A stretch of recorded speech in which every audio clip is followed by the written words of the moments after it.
inconsistency of the volatile markets. Have you often wondered how so many wealthy people protect themselves from loss when the stock market goes down, like it did during our most recent recession? Well, we have answers to those questions. We have solutions that allow you to win the market and inflation battle, reduce taxes on your hard-earned money, give you better than market performance by protecting your money during a down market, which allows you to leave a legacy for your family and loved ones, and most importantly, provide you with an income during your retirement years that can't be outlived, unlike your old 401k, IRA, pension, or mutual funds. So, if you want to revisit your old way of saving for the future and truly protect your safe money, give us a call at 312-243-4562 or go to our website, www.firstcig.com. That's www.stcig.com and click on the retirement planning button. We want to help you protect your future starting today. A basic and essential part of any financial plan is savings. Most of whatever cash you have will be there because you put it there, not necessarily because of some fancy investment. Now with Save and Plan, Polaris has introduced a way for you to get empowering financial advice. Save and Plan is simple. Just sign up to save on a systematic monthly basis directly from your account and gain access to a planner and our planning services. Once you sign up to save, Polaris will help you develop a customized financial plan and give you a real person to speak with. Your dedicated planner is just an email or phone call away. Save and Plan offers empowering advice for everyone. Visit us at polarisadvice.com and call us today at 312-951-2606 or email us at polarisadvice.com. That's 312-951-2606 or email us at polarisadvice.com. Save and Plan, empowering advice for everyone. Securities offered through Lion Street Financial LLC, member FINRA and SIPC. Investment advisor services offered through Lion Street Advisors LLC, registered investment advisors. Polaris It's a short.com. The website is itsashort.com, spelled ITFASHORT.com. We are the best designation on the internet for award-winning short film, video, and web series. Artists are from all over the world. They are award-winning from various festivals, but you can find us at info@itsashort.com, customer care at itsashort.com, and we'll get back to you straight away.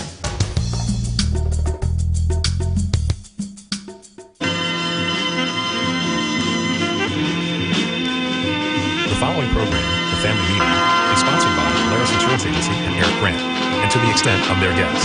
The views and opinions expressed therein do not necessarily reflect the views and opinions of NewsWeb Radio Company or its management. This is Miss Lady B, La Boricua. Now it's time for the Family Meeting News. Your news highlights for Sunday, February 28th, 2021 from the Family Meeting. New York Governor Andrew Cuomo has called for an independent review into the two different sexual harassment claims that have been levied against him in the past couple of weeks. The New York governor wants the state AG to select an independent lawyer to review the claims made by two former aides. These claims, if proven accurate, along with the allegations of the governor's handling or mishandling, as it were, of the COVID death reporting at nursing homes, could prove to be seriously a threat to Cuomo's political future. Dr. Anthony Fauci made it really plain this week when assessing COVID-19 in 2020 and so far in 2021. Wear a mask, keep your 6 feet of distance when in public, wash your hands, listen to the medical and scientific advice. Simply stated, quote, let's not make the mistakes we made in 2020. And finally, Jay Timmons, president of the National Association of Manufacturers, said that they, as an organization, and the majority of their members feel they are no longer fighting the effects of COVID on their own. He states this as a result of the ways in which, in his words, the Biden administration has been leading the charge to get more masks and PPEs to workers in the manufacturing industry, funding to help members, and the speed in which the vaccines have been distributed. Most importantly, he feels the administration is listening to those members' needs. Wow, what a novel concept. For more about Eric, myself, and Tressa, and the upcoming events, please visit our webpage, tfmradioshow.com. You can also find us all over social media. Be sure to go and like our Facebook page, The Family Meeting. Follow us on Twitter, tfmradioshow.com. Follow us on Twitter at TFM Radio Show. On Instagram, The Family Meeting. And be sure to also subscribe to our YouTube channel, The Family Meeting Radio Show, where you can see the live streaming broadcast right now. I mean it.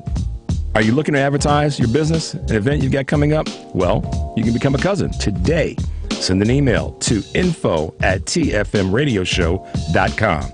I'm Richard Chu, and if it's 4 p.m. on a Sunday, the last one of Black History Month for this year, then it's time for the Family Meeting Radio Show with your host, Eric Garant.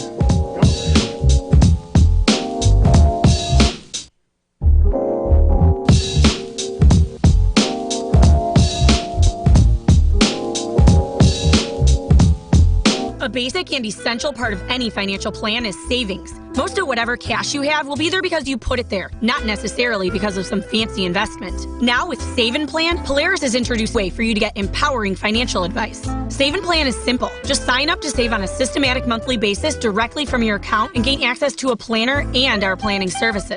Once you sign up to save, Polaris will help you develop a customized financial plan and give you a real person to speak with. Your dedicated planner is just an email or phone call away. Save & Plan offers empowering advice for everyone. Visit us at polarisadvice.com and call us today at 312-951-2606 or email us at polarisadvice.com. That's 312-951-2606 or email us at polarisadvice.com. Save & Plan, empowering advice for everyone. Securities offered through Lion Street Financial LLC, member FINRA and SIPC. Investment advisor services offered through Lion Street Advisors LLC, registered investment advisors. Polaris Wealth Management and Lion Street Financial are not affiliated.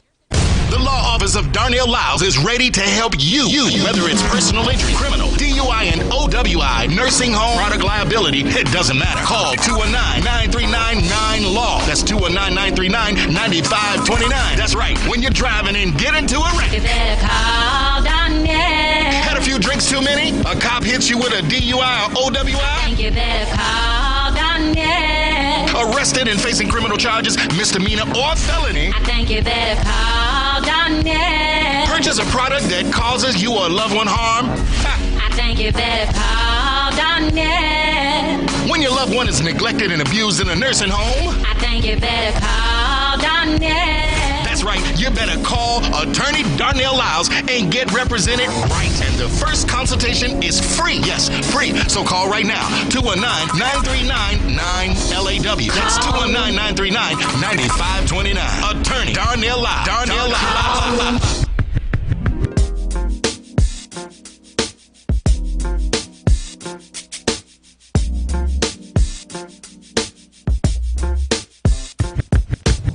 Hi, this is Valerie Simutis, and I am on the Executive Board for Women's March Illinois, and I listen to the Family Meeting.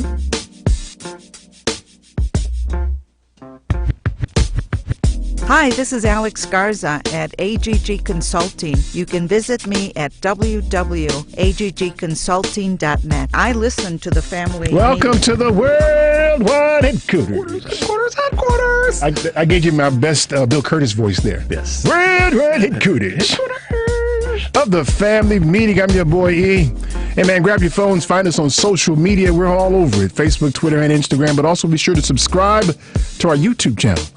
You're going to want to check that out. We're pretty handsome looking fellas. Yeah, we are. Hi. Yeah. That's why we're on the radio. That's where the conversation continues when we're not here on air. You're going to want to go there and visit that. Also visit our webpage, tfmradioshow.com. You also find archived broadcasts, our widely requested music. Boy, I had people this week asking me, yo, man, E, yo, because I added the Valentine's Day music on. Yeah, that was a hit. Yeah, I wasn't ready for that, was you? No, man? they weren't. Wasn't ready for that, was you? That's right, man. Nope. And the live broadcast going on right there, right now. It's a live video of the broadcast going on right there, hear us. right now. That's tfmradioshow.com. Our white slave is in the Space Shuttle cockpit. Devin, thank you, Devin, for the work you do. He gave it to us 2 minutes early today, so I appreciate it, man. He gave us extra 2 minutes. Made it in early. Power to the people, man. Thanks for that real news, man. You got it. Tressa is on the lam in Mississippi. We hope to hear from her today. Yep. Did I call you the Black Asian dude yet? Not yet. Okay, the Black Asian dude is here. That's me, the other guy that didn't do the news. That's right. You can become a patron of our broadcast for as little as $5 per month. And if you'd like to promote your business, you can do that as well. $5 a month. Get you a spot on the Family Meeting radio show to promote your business. people are taking advantage of it already. You don't want to miss out. We only Yeah. have 2 hours. We can't tell all 2 hours. Right. We got to talk about something. Gotta get out of there. So visit our webpage, tfmradioshow.com. Become a patron and then email us. Let us know if you want to become an advertiser as well. info@tfmradioshow.com. Hit our webpage today. The family meeting is sponsored by Identity Guard. Take the time to protect your ID for as little as $6 per month. Visit lookaftermyid.com to learn more. And you should know that the phone number is 773-763-9278. 773-763-9278. I suspect with what I'm going to say today, What? it might make the phone ring a little bit. You think so? I suspect so. Okay. 773-763-9278 is the number. So check this out, man. I watched Billie Holiday against the United States of America last night. Okay. Wow. Audra Day. Yeah. Audra Day, who played Billie. I'll be damned. I'm kind of a closet Billie Holiday fan. Really? Yeah, and it's not because of her music necessarily. It's because of Her struggle? How much she the went through? relationship that I understand that she and the brother minister had in Harlem, because he was a big fan. Right. And the way he described her singing in some of his writings, yeah, I can hear that. I'm kind of an aficionado like that. Okay. Because I think that Billie Holiday was a vocalist, but she wasn't much of a singer. Yeah, and the message, you could say, not to overuse this, the message that was in or is still in her music. Yeah, that too. I mean, she was a tormented soul. Oh, yeah. For absolutely sure. You can't argue. And the movie depicts that in a way that can be disturbing to some. Mm-hmm.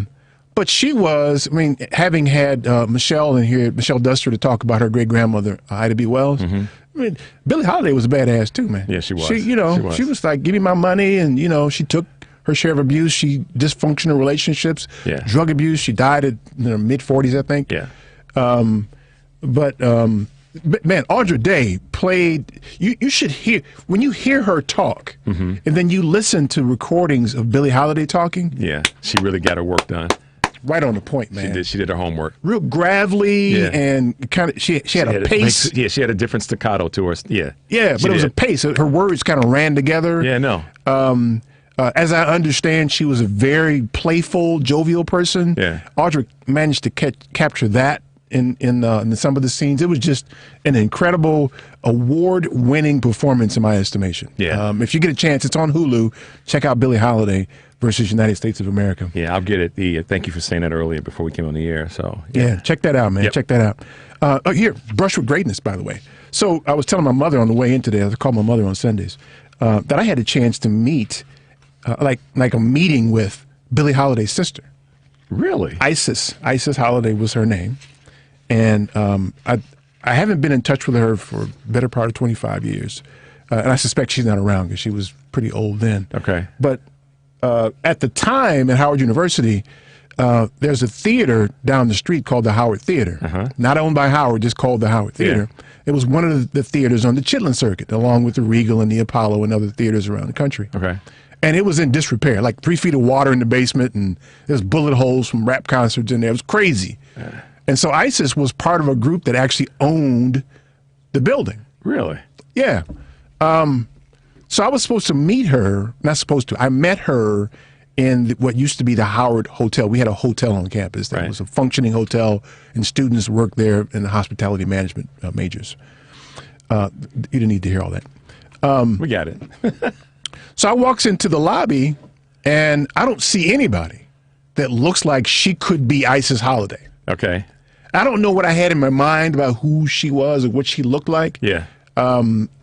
I guess something in my mind told me glamour or a certain elegance, presence, that kind of thing. Yeah. And not that she wasn't a wonderful woman, but after me going in and out of the building a couple of times, she looked up and said, "Eric."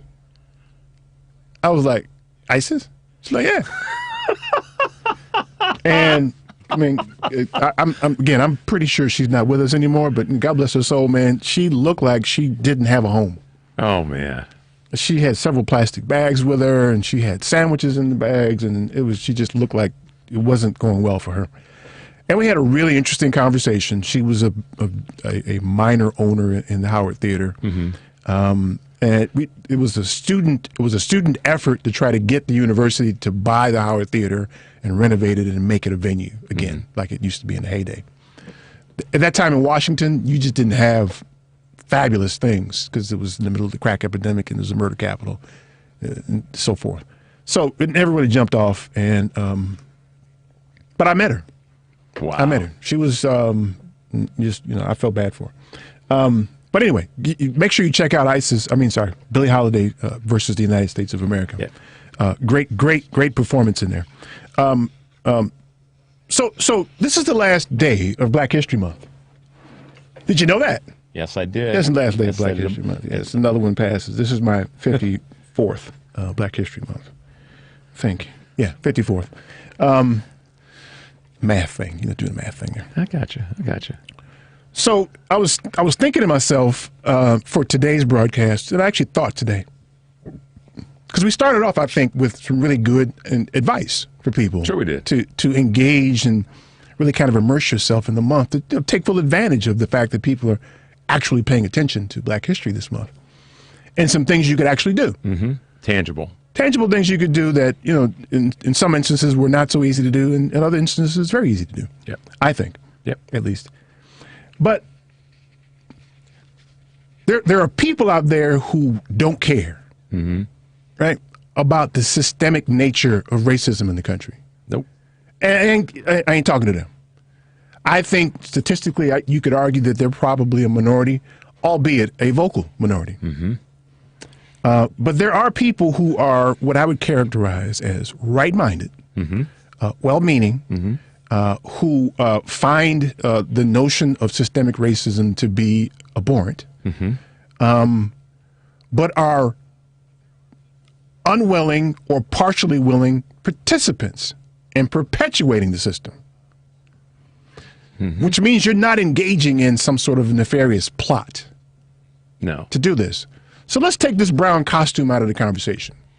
Let's take our brown costumes off. Nobody has a costume on. We're all transparent. Right. You can see right through us. Okay. It's crazy, isn't it? A couple of eyeballs, some teeth, and you see right through us, right? As it relates to the COVID dynamic, let's talk about the problem with left-handed people. Okay. Right? Okay. I don't know what the statistics are on left-handed people. I don't guess that half the country's left-handed. Probably not. Some derivation, probably 30, 40%, I don't know, whatever it is, are left-handed, right? And what if somebody came to you, or some big organization, like the Society of Left-Handers, came to you and said, listen, COVID is a distinct problem for left-handers. That is, that they're getting the disease, left-handers are, at a higher rate than everybody else. And they're dying. Left-handers I'm talking about. Stay with me on the left-handers thing. Stay with me, Devin. Left-handers. You left-handed? Left-handers, man. Yep. They're dying at a disproportionate rate. That's a problem. Then right-handers. And we're all transparent. Nobody's got any brown costumes or pink costumes, white costumes, brown costumes, none of that. Nothing. We all look the same. Right.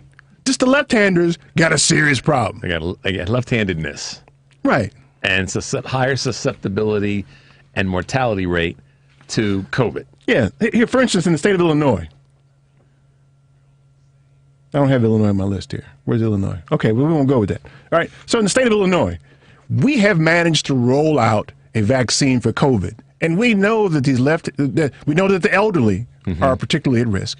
We know those with underlying conditions, and we know left-handers got a real problem. Yep. We know this, yep. Right? So when you're trying to put together the plan to figure out who gets it first, it would stand to reason that some combination of those three groups, elderly, underlying conditions, and left-handers, they should probably be first because they suffer disproportionately. The Southpaws should get it first. Right. Okay. Yeah. We should give it to them first, right? If for no other reason, let's just say that if that were the case, those numbers bore themselves out for those three groups. Including the left-handers. Right. You would think that those who weren't in those groups, everybody else, would stop and go, if for no other reason, then I don't want to get it. I should make sure that I do whatever I can to make sure that those three groups get taken care of. Because they're most at risk. Because they're elderly. And wait. I don't care about them. Let's add that to the table. I don't care about those three groups, but what I do care about is my little interest. So I should make sure. You're stepping ahead. You're skipping ahead. I got you. I got you. All right. I got you. I'll Follow me here because there. we're going to take a break because I want y'all to marinate that for a second. Left-handers. Go ahead. Groups, people with medical conditions, propensity, and the elderly. Right. That's those where are we the people who've got a problem. Those three right there. Right. We're going to talk about why the issue around left-handers is so important. Yeah. That's what we're going to do because I got data. I got data on left-handers. Oh, gosh. I got data. I went and got data, and it's not hard to find on left-handers. I thought it was. No. I got data. I don't know how many left-handers there are, but I know their infection rate. Really? I know how they're getting the vaccine. Were you able to find that easily? While you were drinking a cup of tea? A smoothie. A smoothie. That's right. The number is 773-763-9278. Stay tuned for more of this, The Family Meeting.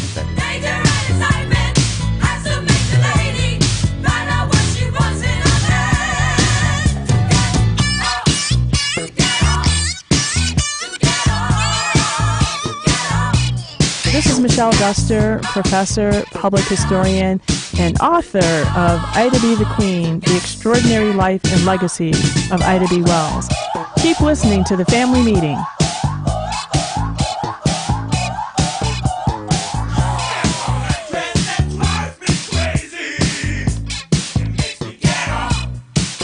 Alliance BPO is a black-owned registered agent providing credit card processing and point-of-sale equipment.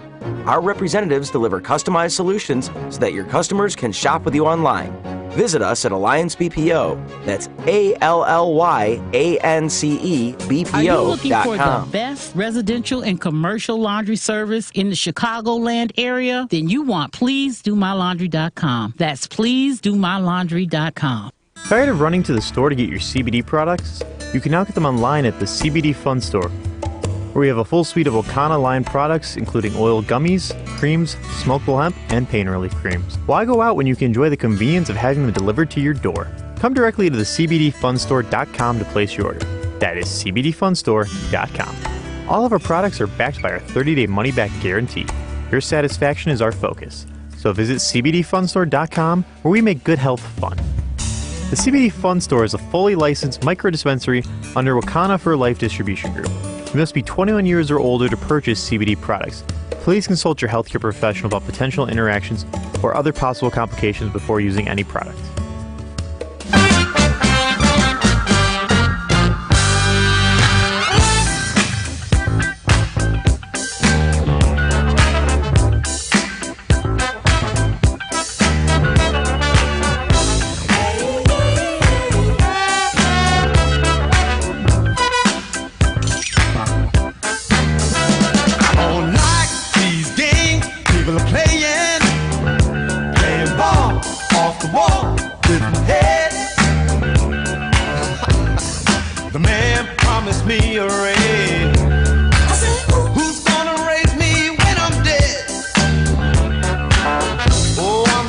This is Rodney Harrington. Welcome back to the Family. I had a chance to meet T.S. Monk.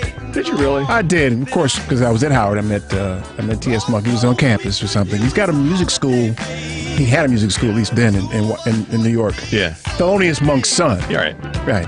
Well, who made the song. New. Yeah. Interesting brother. Really smart and introspective brother. Yeah. As a matter of fact. A little silly, but, you know. Yeah. His father, man, what a conversation. Yeah, you got to be in the Monk, though. Yeah. It's in the same way you got to be in the Nina Simone. True. Yeah. Left-handers out of the world. I understand someone's real smart. We have smart people listen to the broadcast. Yeah, we do. Yeah, they do 10% of the world are left-handed, or the country at least, left-handers, I think he said. Population, whatever it might be. Hey, Devin, you left-handed, man? Devin. He's on his phone. Oh, kids, you know. Yeah, they do that thing. I might have to whoop him later. Oh, just let him go. He'll be all right. So we know, for instance, in the state of Illinois that left-handers are roughly 13% of the cases. Okay. What percentage of the population are they, Mr. Grant? Left-handers are 14% of the population. Wow. Follow me, y'all. I'm not talking about left-handers. Yep. But they're 8%. Oh, I'm sorry. They're 18% of the deaths. 13% of the folks that are 13% of the cases, 18% of the deaths, and they're 14% of the population. Wow. Right. So. And there are 8% of the people who get vaccinated. Wow. Left-handers. Left-handers. So what about the other two groups, the elderly and those with? We're talking about left-handers now. All right, I'll follow you. Left-handers. Left-handers. 8% of the vaccinations. 8% of the vaccinations, 13% of the cases, 18% of the deaths. So what percentage of the deaths is that? 18%, but what's Don't make me do math, man. Okay, fine. Don't do that, man. I'm sorry. I gotta get a calculator out stuff, man. Don't make me do that. I'm just saying, listen, you ain't got to do math on that. If you're 18% of the deaths, that means left-handers have a problem. Yeah. Left-handers should be getting the vaccine. Much higher percentage. Right. Not saying it needs to be 100%, but it needs to be more than 8. Closer to who they represent. At least the proportion. Yeah. Okay. Yeah. It's disproportionate. Somewhere between 13 and 18. Right. And you use the operative word there. It's disproportionate. Yep. It's predominantly disproportionate. It's really predominantly disproportionate. 18% of the deaths, 13% of the cases, but 8% of the people who are vaccinated. Okay, so there's some people out there that think that left-handers have a problem with vaccinations en masse, and that's the reason for the disparity in the receipt of the vaccination. Yeah, so and that's not true though. Well, let's say that were true. That doesn't put any light on the other two numbers. It doesn't, but let me tell you this though: that is not the reason for the disparity in left-handers being vaccinated. Nope. It answers some of it, but not. But the preponderance of left-handers, according to studies, are not against getting vaccinated. They just want to wait a little while. Sure. Till y'all get it. Those that are not left-handers or that are older or have a pre-existing harmful condition. And if you look across the entire country, you'll see that in the same proportion. Look at the border state of Indiana. 8% of the deaths are left-handers. 4% of the people, left-handers are vaccinated. 4% of the people being vaccinated are left-handers. And what percentage of the population are left-handers in Indiana? 9%. Wow. So it seems like it's a half and half. Yeah, roughly half of what you need is across the board. The closest I can see here is Massachusetts, where left-handers are 7% of the population, and they're 8% of the cases, 7% of the deaths too. Huh. But 6% of the vaccinations. Interesting. It narrows it a little bit. Well, it's a highly scientific state too. True. With some smart people there that are left-handers and right-handers. How about this? Nebraska. Oh boy. 5% of the population are left-handers. Okay. 4% of the cases. Really? Yep. 3% of the vaccinated are left-handers. Interesting. How about Utah? Let's try Utah. There ain't no black people in Utah. Right, but it's 1% of the population of Utah is did I say black people? Well, you're not bad. No, you black people. We don't care about black people. We care about left-handers. That's what I'm saying. We don't even really care. 1% of the left-handed population in Utah. 1% of the population of Utah is left-handed. Huh. 1% of the people vaccinated are left-handers. What is the mortality number? 1%. One across the board. So ain't no left-handers in Utah. No, so that's really not a true measure. Ain't nobody hurrying up. Ain't nobody left-handers hurrying up and going to Utah. Nah. And those that are there were, we'll know. We'll see. 16% of the population of Florida. 6% of the people vaccinated in Florida. Wow. And what's the percentage of deaths is 16%. Wow. So for everyone that's getting it, the proportion is dying. And less than half of the, or what's the reverse on that? 50%. You always trying to do math, man. I'm making up making up for stuff. In Pennsylvania, the left-handers are 11% of the population. Okay. 14% of the cases. 12% of the deaths. Ready for this? Yeah. 3% of the people vaccinated. Oh my goodness. 3%. 3%. Okay, so you could argue all day about the origin of the numbers. But the term systemic racism against left-handers is bandied about with fairly regular amongst people. But nobody really defines systemic racism. And I would argue that this is the latest and greatest example of systemic racism against left-handed people. And because the system I said this last week. This is not a nefarious plot. The system is structured so that left-handers are disadvantaged. Yep. And you remember last week when we talked about this. And these are when you got well-minded people working on behalf of getting everyone well. However, and this is not to take anything away from those well-minded people, the question came up with Dr. Bethea last week, as part of our conversation, when one is asked, one of us who looks like we do when we have our costume on, what can I do to help the people who wear your costume?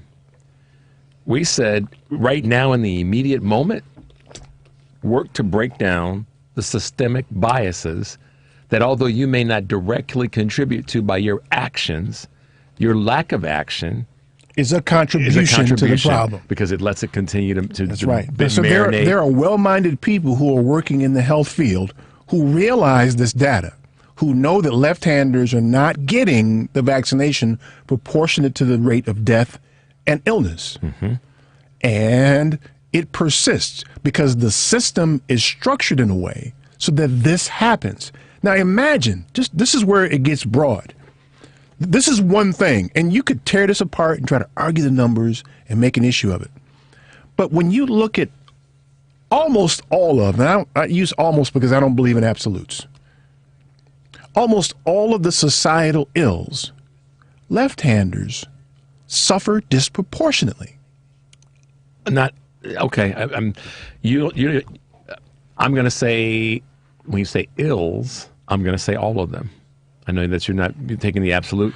I don't know. Well, we play basketball better than them, but that's not the society. Well, we said ills. That's why I'm not. Okay. I'm with you. I'm walking with you. I'm not ready to go all the way because what it does when you say everything, then people make an argument. Well, what about? What about? And then you could do So I'm going to stick with Eric on that one.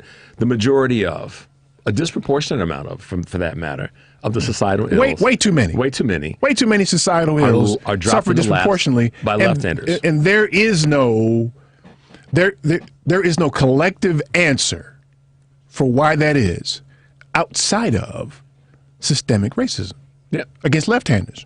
Yep. And this is where we're repeating ourselves for a reason that's a good reason, and that is when the question is asked, what can I do to help? My family didn't do this, my family didn't do that. We get all that. We've heard it for 50 plus years. Yeah, I know. You didn't enslave left-handers. I know that. We get that. We're just saying, if you want to see, you have to, you want to see things back to whatever you call your normal, then get in the game and break up the systemic racism that impacts left-handers more than it does any other group. Absolutely. And here's what I want the larger society, the well-meaning society who actually cares about the issue to contemplate.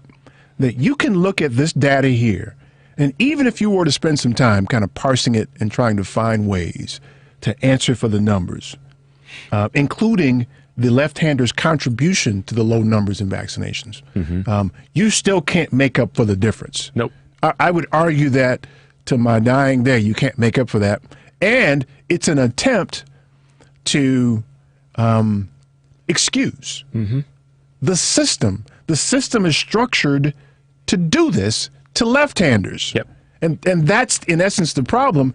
And what I'm trying to do right now is call out the well-meaning people to understand that unfortunately, you make a contribution to these numbers. Yep. And then when you stack those against, and we've even brought into the conversation against left-handers, the right-handers, and Eric had to pull my coat earlier, rightfully so, because I got a little bit ahead of the curve. But in a broader sense, if you want to help the problem, this is not rocket science. Right. It's really not rocket science. If you want to help the problem, which we all would agree right now, the number one thing that's preventing us as a society from moving forward, even back to what some of the people who are not left-handers want to call their normal, then make sure that the people who are most susceptible to this illness, this disease rather. Well, I mean, I agree with you. But don't want to get I also think though that I think it's a big ask for for someone to observe this and then leap into action. Yeah. Okay. Because the system is structured this way. There is, if you yank on one string, there are 8 or 10 strings that you can't yank on that make it keep up the way it is. Sure. Right? So all you can do is affect your little circle. Right. Right. You could make sure that what you do. Do you believe, though, that do you believe the power of the masses as it relates to fixing any? No. No? Okay. No, I don't think that there are any masses as it relates to this system, because here's another larger point. It is, to a degree, very subtle, and it's easy to, in your mind, explain it away. Mm-hmm. Real easy to do. Pick another one. Bank lending, business lending for left-handers. Yep. So disproportionately, left-handers do not get business loans, right? So there is an avalanche, a waterfall of impact, and that are systemic, right? And it results in there's a global economic impact because of that disparity. Mm-hmm. So what do you do about it? Well, you aren't lending. Nope. Right? You could take your money out of the bank because of it. You find it to be unfair, but the bank ain't gonna change because you took your little money out. They ain't gonna do it. Nope. Right? It requires the people who are in decision-making positions to change that, to be purposeful about changing the fact that we know left-handers for systemic reasons aren't getting the loans at a proportionate rate. Nope, not at all. And to that end, going back to just using banking as an example, if we took banking and said, how would that impact? How will that if your withdrawal of your money isn't going to have that huge of an impact on that bank and its decision making? I think the part of the solution's got to be some fiscal pain for those who are making the decisions if they continue to make those same decisions. Yeah, I mean, we've watched that before. I mean, when people face fiscal damnation, then they act. Mm-hmm. They act right away. But you also have other people, like I've mentioned him a couple of times because I think he's the best example of change. The guy who owns Salesforce. Yeah. Who discovered that women who were doing the same jobs as men weren't being paid the same. He just changed it on the spot. And the business cases we've talked about, again, their business model is performing like gangbusters right now. Yeah. Is it because of the change in the compensation policy? Whether it is or it isn't, the fact that I believe it didn't harm his business. Right. That's the part that everybody wants to say. If we balance these scales, and this is part of the systemic conversation. If we balance these scales, it's going to harm business. It always goes. You know, Eric, you ever hear when the conversation is on the economic benefits of balancing the scale? How often time do you hear anybody really say, with any measurable way, well, it's going to affect religion. It's going to affect spirituality. It's going to, what I'm saying? It's going to affect the health, the medical health of it always comes back to, it's going to negatively impact business. Businesses are not going to grow. Money. It's money. Lay off it's actually people. money. It's more than business money. Right. If we do this, it's going to cost us. It's going to cost us. Right. Every time. That's the point, really, though. Right. So if you really understood economics and your real reason was economics, then you would understand that balancing the system, or fixing and then balancing the systemic issues would benefit your pocketbook. Right. There's so to your point earlier about the masses acting, there's a restaurant in Washington that one of my classmates from Howard, who lives in Washington, got treated badly. And it was clearly for racial reasons. Mm-hmm. Here again, you can start arguing, well, it wasn't racial, it was because of this, because of that. No, we can see it. We're kind of sewers of racism. Yes, we are. We see it. Ask us if that's racism, we'll tell you. That's it. We could put it on the grill on Sunday afternoon. We know that. So, you wouldn't know like we do. No. So, the masses, she put a message out on social media for all of us, and we just dragged the restaurant. For days, we were all over Yelp and every place, dragging the restaurant. Mm-hmm. And this has been a couple of days now. I suspect that they're going to respond. That works when you do masses. But as it relates to the larger things, to the I was reading a study the other day about the pace at which black women in particular get pain medication. Mm-hmm. And it's far, far lower than for white women. Mm-hmm. Like black women are superhuman and can endure pain Mm-hmm. much longer for the same conditions. So when you look at that, so how do you answer that, right? How do you answer that we're 15% of the population, but over 40% of the prison population? So there's some that say, well, you have a propensity to crime. Well, you're about to get punched in the mouth. Right. No. Prove it. No. You ain't got to prove it. That's just wrong. That's just wrong. It's wrong. I'm not going to ask you to prove that. No I'm school, going to punch you in the mouth. No schools on that one. I'm sorry. Right. So this is not the version. Wait. Hold on a second. Left-handers are getting locked up at a higher rate than right-handers. No doubt. Because we read earlier, left-handers are 10% of the population. That's why I said the ills are 100%. But keep going. I'm with you. I'm with you. So then what you've got to do somehow, some way, is you've got to make it so. Okay, so I made the example earlier that if you pull one string, there's like 20 strings that you can't pull. Right. Because you don't have that kind of influence. What you can do, though, is be very, very purposeful in what you do. Yeah. Like, if somebody robs someplace, don't lock them up.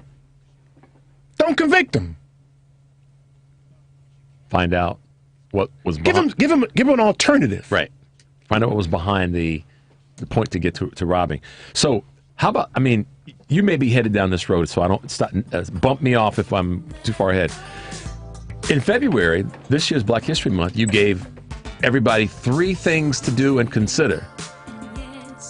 I'm thinking maybe March, we just sort of extend that mindset, and here's what you can do to help with the systemic issues that you run across every day, those right-minded folks who are not left-handed. Well, so I agree with you, but I got a bigger notion than that. Because then if we do that, it requires us to try to capture all the instances of systemic racism. Well, when I think it's a global response that everyone can have when they observe it. That's what I want to give you when we come back. And then hit these calls. I see Steve, Denise, and Maurice holding for us, and I see you guys on YouTube chatting it up here. We're talking about left-handers, man. We ain't talking about nobody else but left-handers. Just left-handers. Left-handers, man. The number is 773-763-9278. Stay tuned for more.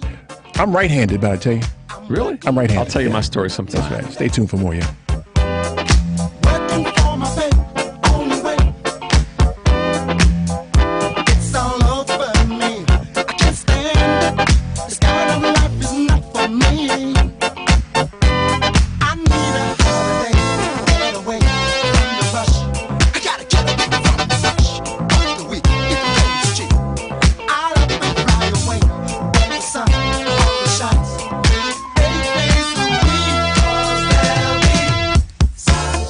Hello, I'm Michael Hinton, assistant principal from Paul Revere. Go Raiders. Keep listening to the Family Meeting.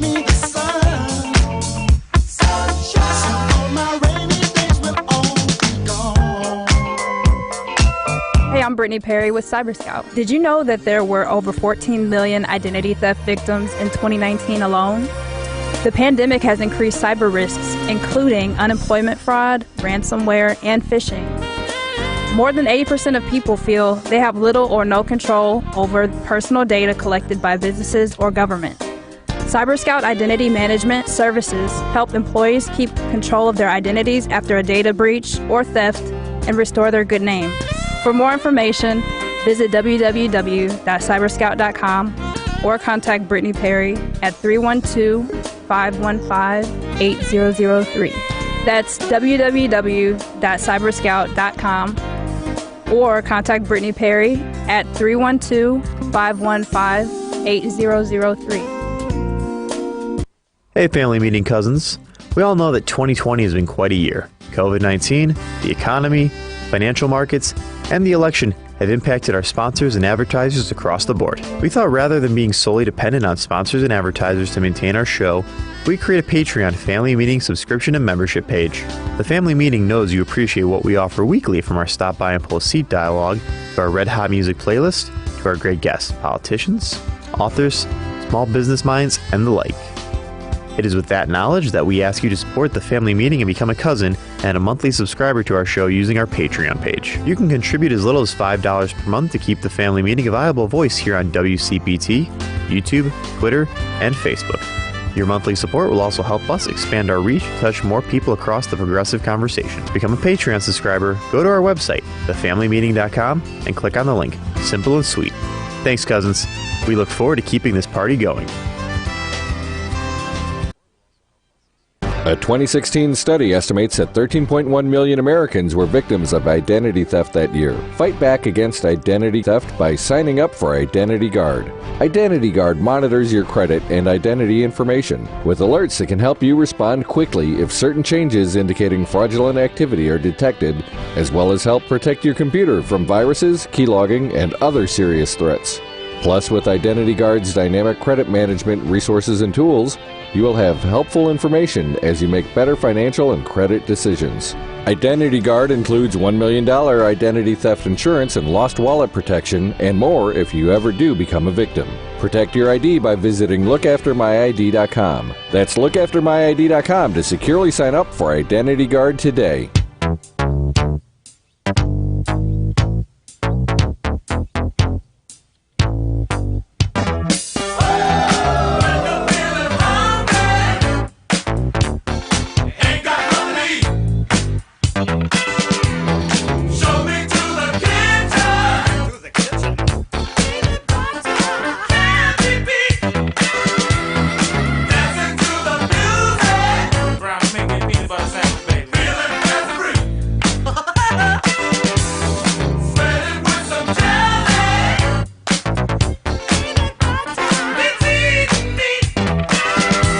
This is Melanie Martin Ware, Howard University alumni, class of 1990. Welcome back to the family meeting. Yeah, we're still talking about left-handers. I know. Do you spread? What? Do you like creamy or crunchy? I'm an extra crunchy dude. I know. Nope. So the other day, he was singing about peanut butter, man. If you think about that, I know. That's singing about peanut butter, right? Peanut butter. Let's sing about it. I mean, Eric, just think about it. There's nothing you could do with this song when this song comes on other than get up and dance if you're at the spot, or you smile because you're thinking, dudes are singing about peanut butter. That's right, man. Peanut butter, and they made a hit out of it. The fruit of life, man. God, we used to skate to this song all the time. Oh my man. gosh, man. Yeah. This is too crazy. So I think there's a bigger thing that you can do as a society. And, listen, this is on the heels of Left-Handers Month, the end of Left-Handers Month. Y'all follow me, right? Left-handers. Better be. Yeah. Pay attention. This COVID thing, this vaccination thing, becomes one such example of how the system, a well-meaning system, still acts a certain way. And so I think that it requires some level of pushing in your own little space, some aggressive pushing. One of my goals, one of my suggestions for you for Black History Month was be very purposeful about shopping with black businesses. Mm-hmm. Spend every dollar you can with a black business. Go out of your way, even if it requires spending extra to spend it with a black business. It requires that kind of effort. Yeah. Right? And if it's just you doing that, that begins to pile up. Mm-hmm. If only for that black business or those set of black businesses that you're shopping with. Starts to count. It really does. It does. And you mess around and get a good meal or find a good product somewhere and tell a couple of friends, then it begins to grow exponentially. Yeah. And that begins to solve some of the issues, because as soon as you resource a community, a left-handed community that's being treated disproportionately. Based on systemic issues. Right, because a resourced community does not suffer from this. Nope, it does not. And it's proven itself all over these 50 United States of America. It's human nature. That's even more so. That's it. Eric's point is even more on point. It's human nature.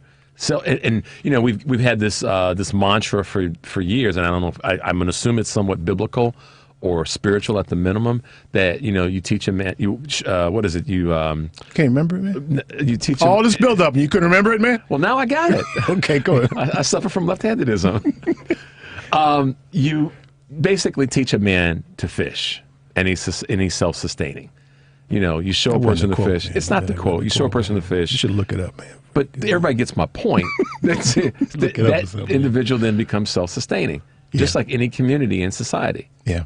So, all right, let's see what's on Steve's mind here, because we've dumped the left-handed stuff. Hey, Steve, how you doing, man?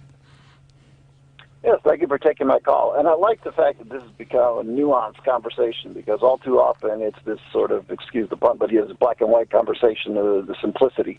And I think we've moved, in large part, in our society beyond the stage of where we have to say to a lot of people, as you've already noted, that, you know what, you're being out and out racist, because the kind of racism that needs to be discussed, the nuanced racism, is not the one that says, I'm not going to hire somebody because they're black or Hispanic or Asian or whatnot. There are plenty of people out there who say, you know what, I don't practice that kind of thing in my office. Now, however, what you need to get them is to realize the unconscious bias that exists in things like, well, you know what, there are 3 or 4 guys in the executive department, and I've invited them, to go out golfing.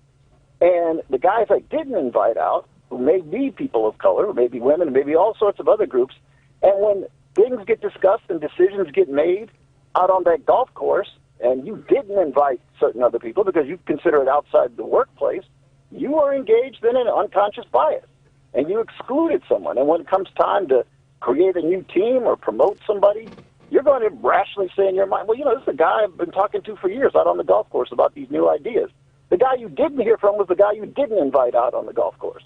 Mm-hmm. And these are the kind of things that we need to start talking about, about our unconscious decisions.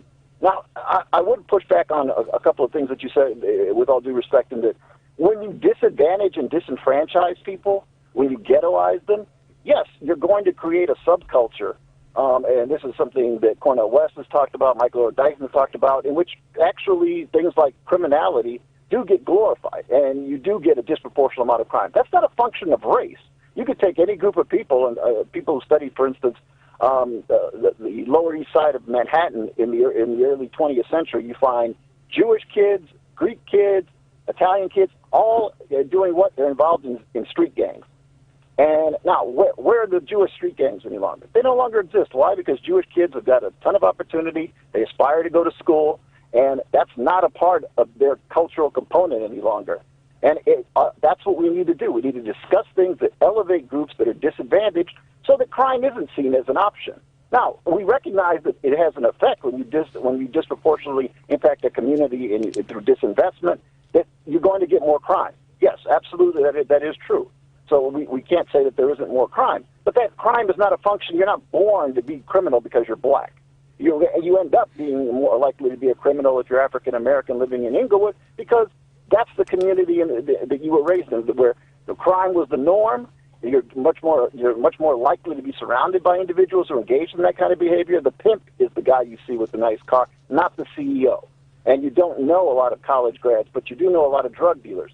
And again, we need to invest in those places, give those young people other opportunities so they don't, identify with the pimp and the drug dealer and don't go down the wrong path. But let's not say that there's an entire group of people out there that were born criminal as if there's some part of their brain that's dysfunctional. That's just idiocy. Right. Yeah, good point, Steve. Right.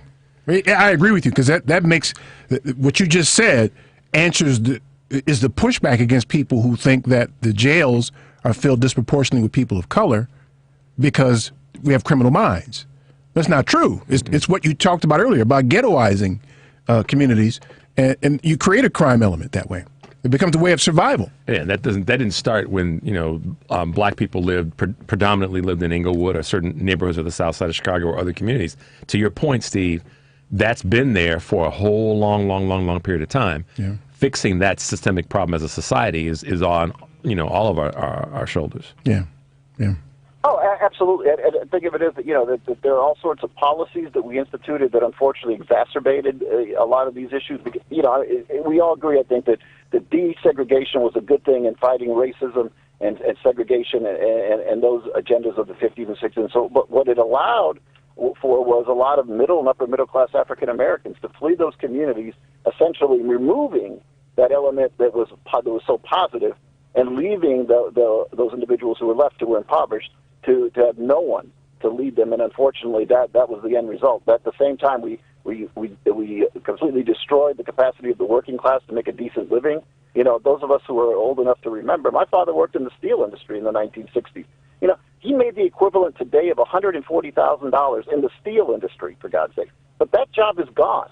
And now those communities, you know, where are you going to find a job that pays that with a high school diploma? You can't. And, you know, when people are poor, guess what? They're still going to eat. And if that means that they're going to sell drugs on the street to eat, they're going to do that. Nobody's going to volunteer to go blow their head off because they don't have enough money to eat. They're going to find a way to eat. Yeah, I want to be careful to say you're not excusing it, you're explaining it. Yep. Right? Right, exactly. Yeah, I get it. Steve, thanks for the contribution, man. We Thanks, appreciate Steve. you. Have a great week. All right. That's a good point. It is. Ghettoizing, the word he used, I wrote that down because, and we've said this before on the broadcast, that, you know, people who got somewhere to go and something to do and some resources, they don't find crime as the last option for them. They ain't got time for that. They got to go do that thing. That thing is to allow them to be forward moving. So, Not to mention, it's just a foolish economic policy to under-resource communities like that. It's just foolish. But see, Eric, this is and what Steve said was so on point. And I want to add to it. I guess I'm adding to it, but not sounding like I'm being counter to his point. The systemic issue that, I'm sorry, it was a systemic issue that created this blight that is taking place in the communities. In the form of redlining. Which and moved like people out of the community that were the leaders, and economically, socially, spiritually, all the made rest. it less attractive for them to stay in the communities. They didn't move. They didn't chase them away. It just made it less attractive. It made it less attractive because they took away the resources as a result of redlining and other people tools. moved to the resources. And that was a point that nobody wants to talk about now. I brought this up a number of occasions. I had a former friend that lost her mind when 45 got elected about what's happening in the, quote, black community. She lost it when he got elected, or she had lost it? She had lost it She already. never had it. She never really had it. And her husband, both of them. Man. And they live out of Naperville, and asked the question, how come? And I asked her, well, do you understand the historic redistribution of resources and how that's created these problems in certain communities all over the country? Why you end up in conversation with these people? Because they look at me as their, Richard, can you help us, please? Running up school for white folks, man. I don't understand what you're doing, man. It's just a certificate program. It's not an actual school. Man, Jesus Christ. Just trying to give out certificates You to got a help textbook to go with the class too, man. Well, I got to give my man Steve, because Steve always brings his homework. Steve's homework is always written very clear, and you can understand it. Syllabus to go with your little class, man. Yeah. I've cut them off, man. And it's a standing question now. How are we supposed to live with these imbeciles? They're all at this CPAC thing now, together doing things they do. And I know. Isn't it hilarious? You can't live with these people. Listen, let me tell you this. I'm going to say it out loud. This is probably an HR problem. If I discover that you support that imbecile, you can't work for me. No. I'm not going to hire you. And I'm not going to recommend you to anybody. Look, I'm going to tell people, don't hire that fool. This is definitely an HR problem. If I find out that that you are a supporter of, and you happen to cross the line and bring something to work that represents that, you're getting fired. Yeah, you're out, man. I got nothing for you. Sue me if you want. I can't have that. Done. I'm not supporting that. I'm not feeding that monster. I'm going to have all the backup, but you're gone. That's right, man. All right, y'all. The number is 773-763-9278. Denise and Maurice. Don't go anywhere. You guys are next. Stay tuned for more of the Family Meeting.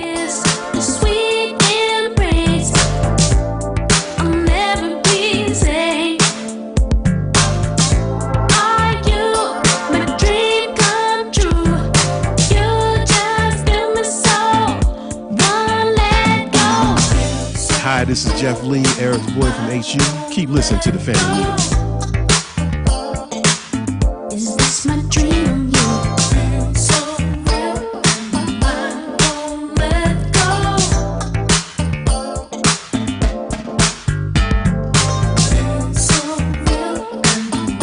Is your child prepared for the school year? Getting started early means a better chance of getting ahead. Masters Plus Tutoring in Homewood is the program that works. No matter what your child needs to prepare for the coming academic year, better study habits, organizational skills, or time management, Masters Plus can help. In fact, they tutor students in all subjects from kindergarten through college. Perhaps ACT, SAT, or Catholic high school prep are in order. Just visit mptutors.com and request a consultation. All sessions are taught by certified instructors in a private one-to-one setting to ensure each student receives individualized instruction. Whether your child is at a basic level or reaching for advanced placement, Masters Plus Tutoring can help. Call 708-798-8400 or visit them on the web at mptutors.com. Mention WCPT and you'll receive a $25 tuition credit with a purchase of 4 hours or more.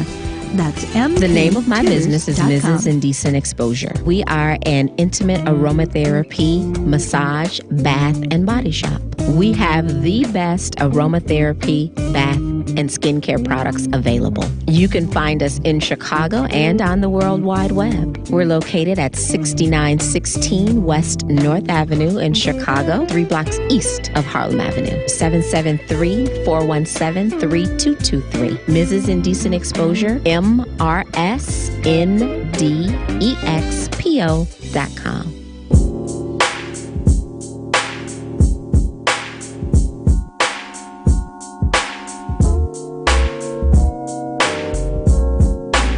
Hi, my name is Audra Wilson, and I'm the President and CEO of the Shriver Center on Poverty Law.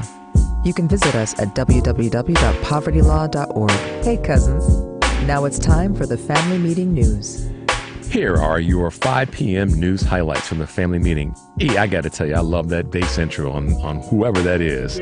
That is tight, y'all. President Biden, in a review of his first 100 days in office, feels they are on track. They've kept promises they made during the campaign, but he feels that they still have a lot of work to get done. Biden says he feels that they have no time to waste on the number one priority at this point in his new administration, and that they have to get a COVID relief bill through both houses of Congress. This statement comes on the heels of the House of Representatives passing the new legislation, which is now headed to the Senate for a vote, then onto President Biden's desk. My simple thoughts: we know this is going to be a split vote between a 50-50 Senate. Those of us who call ourselves progressive, liberals, Democrats, regular citizens, we need to call each and every senator on both sides of the aisle and make sure this bill goes through the Senate quickly and efficiently. This is not a time for us to sit back and let the entire Senate do nothing. We need to let them know we are, quote, watching you. You need to deliver on an item that is a permanent interest for every citizen in America, rich or poor, and everybody in between. We need you to vote to give Americans the help they need, and do it now. We don't have time to wait. Visit the Family Meeting website, tfmradioshow.com.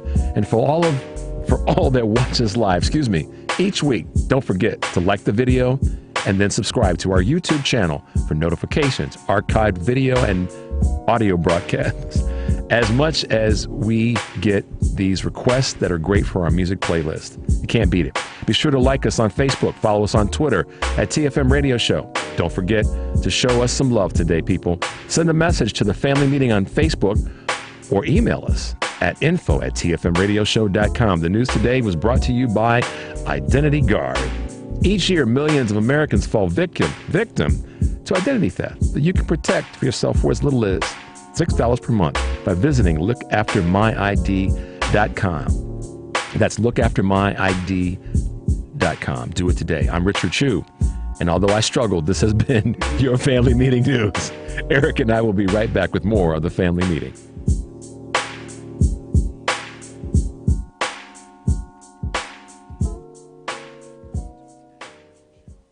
This is Chicago's Progressive Talk, 820 AM, WCPT Willow Springs, and online at WCPT820.com, where facts matter. You probably have a lot of questions about opportunities to save on your electricity bill by going solar. Well, here's your chance to get your questions answered. Call Tracy today at 708-261-6290 or visit her website at www.solarsaves.pro for a no-obligation discussion about your opportunity to save on your electricity bill by going solar. You'll also learn about the 26% federal tax credit and the Illinois Solar Renewable Energy Credit that could save you as much as 1/3 of the cost to convert. Call Tracy today at 708-261-6290 and be sure to visit her website www.solarsaves.pro. That's www.solarsaves.pro or call her at 708-261-6290. Heard of CBD but unsure about the benefits? Then you need to visit the CBD Fun Store, where you have dozens of natural cannabis-based products that promote everyday well-being. The form of cannabis that we use is Wakana's all-natural line of products is industrial hemp. Come directly to the CBDFunstore.com to explore the benefits and place an order. We have a full suite of products including oil, gummies, creams, smokable hemp, and pain relief cream to suit all your needs. All of our products are backed by our 30-day money-back guarantee. Your satisfaction is our focus.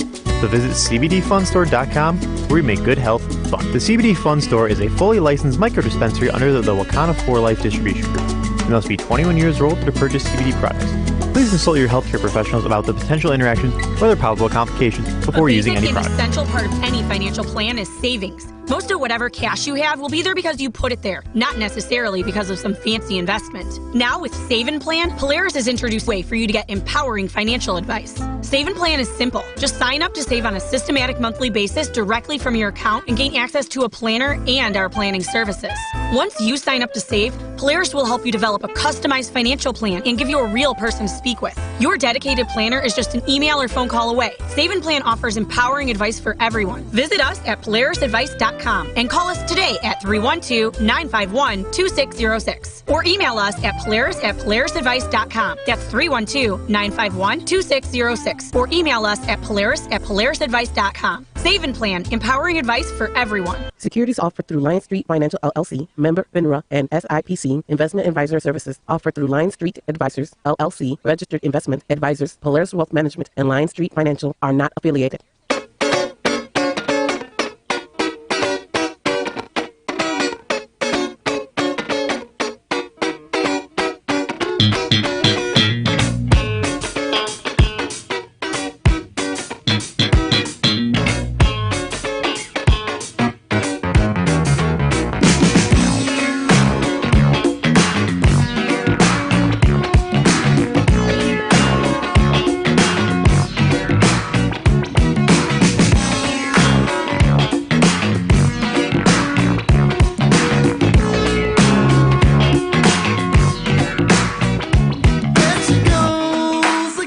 My name is Karen Baker. I'm a practical nurse at Northwestern. Welcome back to the family meeting. So Lakeside hits the one.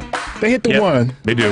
Barcades on a regular basis hit the one. Cameos miss the one sometimes. Yeah, but they have a big enough body of work that you kind of you say, all right, you don't have to you do it can all the hear time. Lakeside hit that one though. They hit the one. That was Funk Talk, y'all. Funk Talk. Y'all, a lot of y'all wouldn't have caught this. I guess Eric would have to post it on the site, but over the weekend there was a post, I think it was Instagram, that of Ari Melber talking to Bootsy Collins. No, Ari Melber was talking to Vice President Harris about music that she wishes she hadn't forgotten in her playlist, and she referenced Bootsy Collins. Love Bootsy. And she mentioned the Funkadelics. Now, so she knew the band is the Funkadelics. Parliament is the vocals. Right. The Funkadelics is the band. So the it's kinda, Funkadelics. It was kind of cool. I immediately, when I first saw it on social media, I immediately sent it to Eric because the first thing that Bootsy said in his interview said, "Yeah, what you got to come with, you got to come on the ones." Right. And and then what did he say? You got to. Oh, I forgot. You can't come half step or something like that. But anyhow, he referenced James though. He said James taught it to him. Yeah, it was JB. great, y'all. It was great. Yeah. I saw a great James Brown. Again, social media. It was. I have to send this to you. It was 1966, I believe, 67, at a auditorium in Italy, and James played to a predominantly white Italian, audience. Yeah, black and white. They knew the funk over there, and it was like somebody injected them with. This is what we should all be listening. It was crazy. Look, Eric. man, that's the thing that people don't get. When George Clinton talked about funk being medicine, about it being a cure, you cannot not get up when they hit the one the right way. Yep. And that's what happened. And James can't do it. This crowd was mesmerized by James Brown and his band, and it was just, I'll find it and send it to you. Yeah, when you hit that one, everybody, they put something in you, man. Like a little spark. Yeah, hit that one and put something in you, man. Let me get Denise here. Hey, Denise, how are you, girl? Hi, thank you, Eric and Richard. I hope you both are well today. Thanks, Denise. You too. I thought your analogy about left-handed people very interesting. And so I wanted to ask you this question. Do you consider 87th and the Dan Ryan a left-hander community? Yeah, predominantly left-handed, yes. Yes. Yes. So I'm finding it really interesting that the OSCO on 87th and the Dan Ryan had a bunch of right-handed people from the north side and from the northern suburbs standing in line to get shots that left-handers aren't able to get. Yeah. I even saw a police presence there protecting them. Yeah. So Denise, that wasn't an accident. That was coordinated. No, it wasn't. That's the system doing that. That's the system doing its thing. That's precisely my point. So if the system wasn't inequitable, if we're talking about left and right-handers, wouldn't the OSCO have asked for the folks to show their ID so we could see that they're in one of the communities represented as a primarily left-hander community? Mm-hmm. Which means now you have the police and OSCO participating, and I don't think they mean harm. They're just trying to protect people and get vaccines in their arms. But you're making the system work the way it works. So in other words, you mean, Denise, like when you go to a community where people think, well, are you supposed to be here? Show us some identification. Is that kind of what you're talking about? Sort of, or because the left-hander communities have been disproportionately impacted by coronavirus, that they perhaps might need to have more of the vaccine given to people in the left-handed community. Or at least not in a disproportionate manner, not getting it. Just let's face it, though. The right-handers, they had no business over there. They won't come over there under normal circumstances. They got no business coming over there except to steal and pillage. That's all they're doing. My question is to Eric's 3 recommendations during Black History Month. How many, in addition to getting their vaccination, decided to spend some money, throw a little bit of money around in a 4-block radius? Got in their car and got the hell out of there. What they did. No, they got that shot in the arm and they were out. Heck yeah. Probably got it in their left arm so they could drive with their right You can see arm. the point, Denise. The system participates in creating the disparity. And perpetuating it. Right. And I wouldn't characterize these people as engaging in a nefarious plot. They're well-meaning people, but they're participating, and you got to put something in place to offset that. And it starts with them. It starts with them so seeing their behavior. What do you think, Denise? What do you think they should have done to offset that? Well, I think that the right-handers from communities not represented on the South Side should have been helping the left-handers who live in this community identify places where they could get the shot. Do you think if any left-handers went to the North Side and tried to do the same thing, they would have been met with welcoming arms? Oh, no. Oh, no. See there? No. It's another contribution. And perhaps the police in those right-hander communities might have been asking and following the cars to ask them what they were doing in that right-handers community up north. Mm-hmm. Thank you. Thank you, Denise. Thank you for that. See? And the system would have greatly supported that effort by law enforcement. Mm-hmm. And the business owners in that community. And that's my point. That's how the system works. That's what we're fighting. It's not the daily not getting hired, the Klansmen burning across racism. It's that. It's what you just talked about, Denise. And if we really believe, since there has been a disproportionate number of people who have been exposed to the virus, have had serious illness, and have died in left-handed communities, then the system should have figured out a way, a process, a procedure to make sure that those who have suffered the most got the vaccine first. Right. But see, that's the thing, though, Denise. They did that, but they excluded left-handers. They got elderly, they got underlying conditions, and now they're contemplating teachers. But they haven't dealt with left-handers yet. No. Left-handers should have been 1C on that list. Don't you think? I agree. But no, the system doesn't do that. We've got a president now who's supposed to be friendly for left-handers, and he didn't even make their argument that left-handers should be 1C. We're too into this left-handed thing, man. We're way too into this left-handed thing. Yeah, we are. This is a real left-handed show. Very left-handed. We way too far into the right-handers always getting a jump in line. Yeah, and creating a new line that they then get to jump in that new line.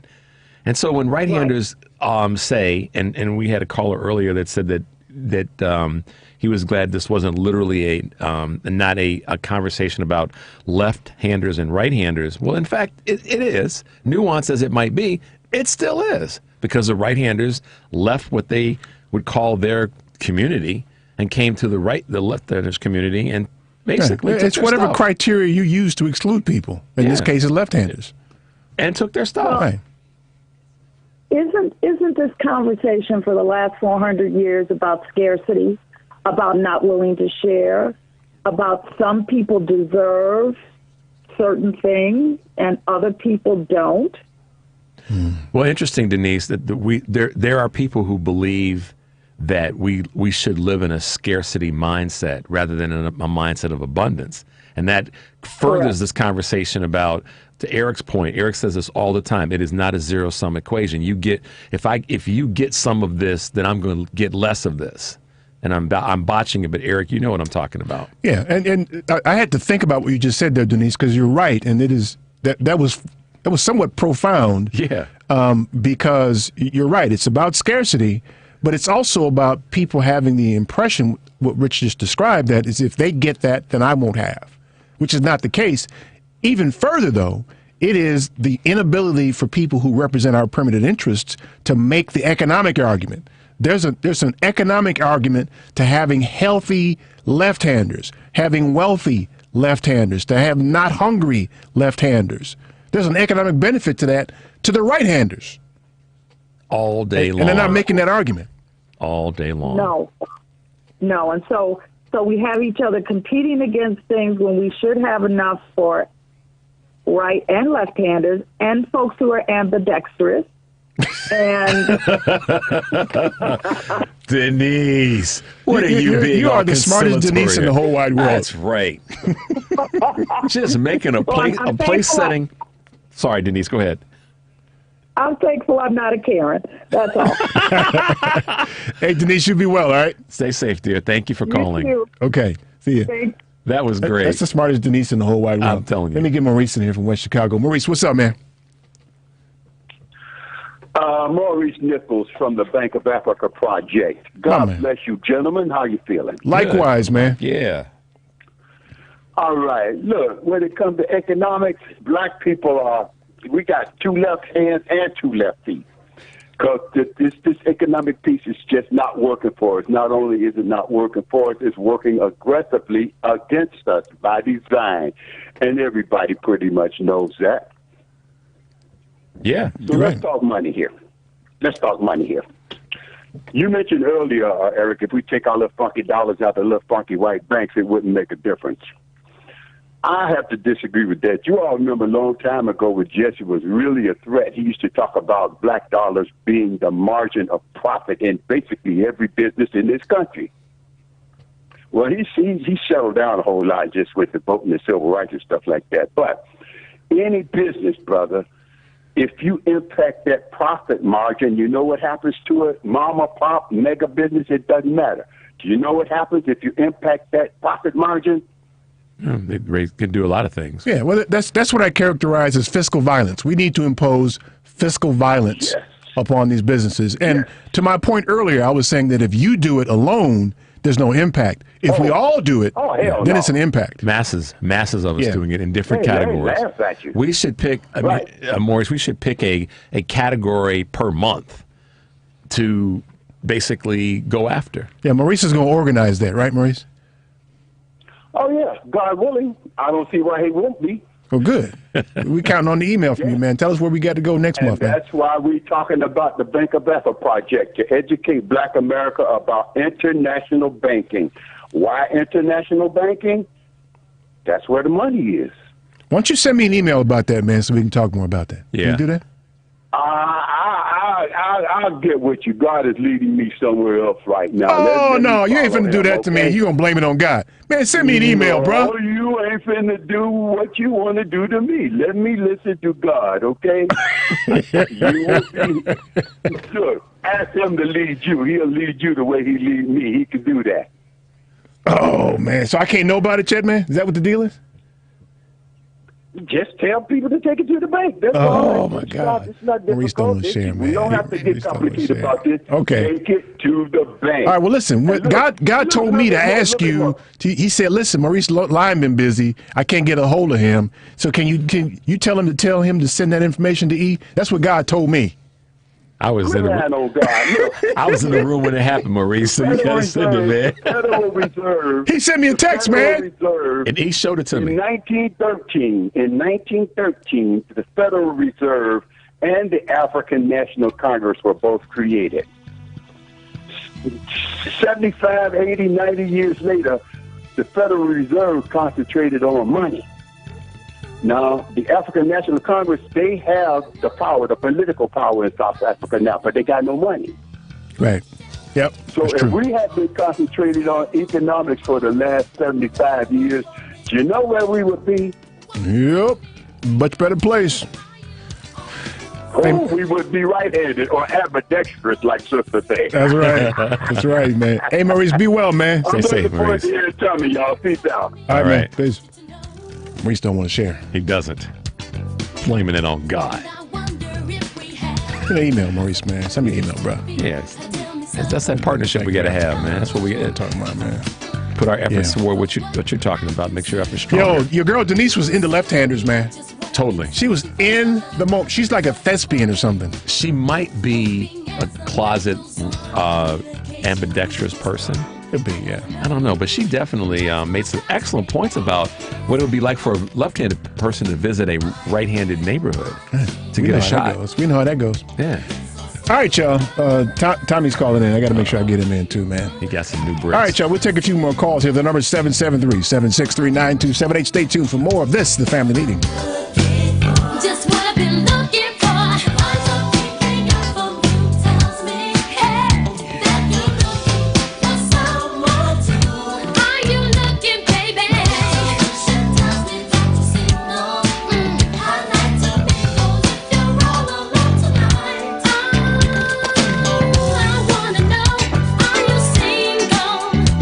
Raquel Gibson from the law offices of Raquel Gibson, and the family meeting will be right back.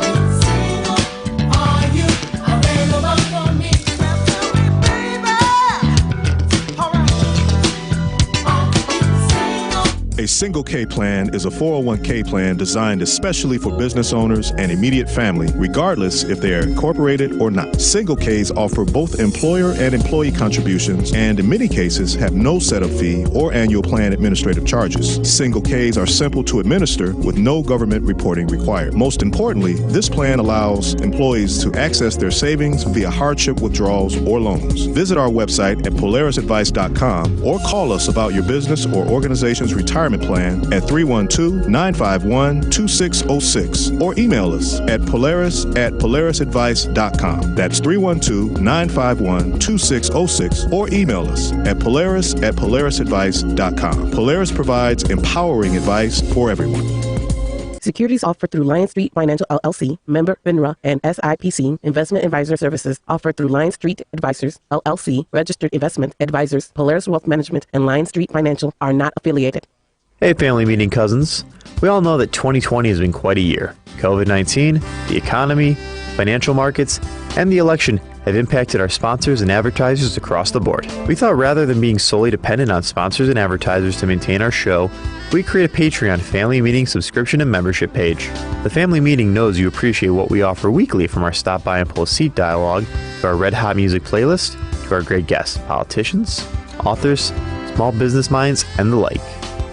It is with that knowledge that we ask you to support the family meeting and become a cousin and a monthly subscriber to our show using our Patreon page. You can contribute as little as $5 per month to keep the family meeting a viable voice here on WCPT, YouTube, Twitter, and Facebook.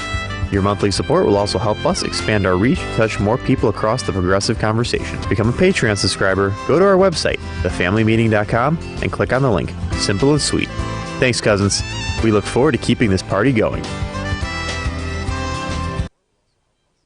A 2016 study estimated that 13.1 million Americans were victims of identity theft last year. Fight back against your identity being stolen by signing up for Identity Guard. Identity Guard monitors your credit and identity information with alerts that can help you respond quickly if certain changes indicating fraudulent activity are detected, as well as help protect your computer from viruses, keylogging, and other serious threats. Plus, with Identity Guard's dynamic credit management resources and tools, you will have helpful information as you make better financial and credit decisions. Identity Guard includes $1 million identity theft insurance and lost wallet protection, and more if you ever do become a victim. Protect your ID for as little as $6 per month. Yes, that's only $6 per month by visiting lookaftermyid.com. That's lookaftermyid.com to securely sign up for Identity Guard today.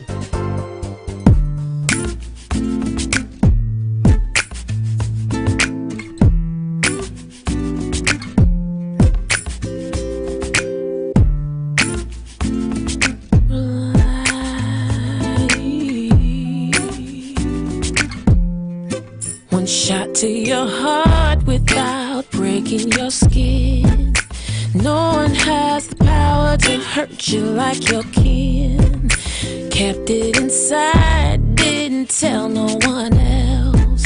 Didn't even wanna admit it to yourself. And now your chest burns and your back aches from 15 years of holding the pain. And now you only have yourself to blame if you continue to live this way. This is Susan Manuel, www.ablconsulting.net. Welcome back to the family meeting. Love India Irie. Yep. Love that girl, man. With her barefoot ass. Walking around barefoot all the time. She got good feet. She got good feet. Eric's not hearing it, y'all. The guitar on her back, man. She's like the musician. Yeah. The musician. I'd like to see her and D'Angelo work together. Yeah. What was this? What did I miss, Eric? This weekend. He had a Veracruz. Okay. And Tiffany Cross. He showed up like an hour late. Okay. All right. But the DJ Scratch was rocking it. They That's were what at the everybody Apollo. was saying while they were waiting for him. Oh my God, DJ Scratch went off, baby. Yeah, he went off. Okay, I gotta pull that up because find the Veracruz for D'Angelo. I think it's on Instagram. Yeah, I watched some of it today.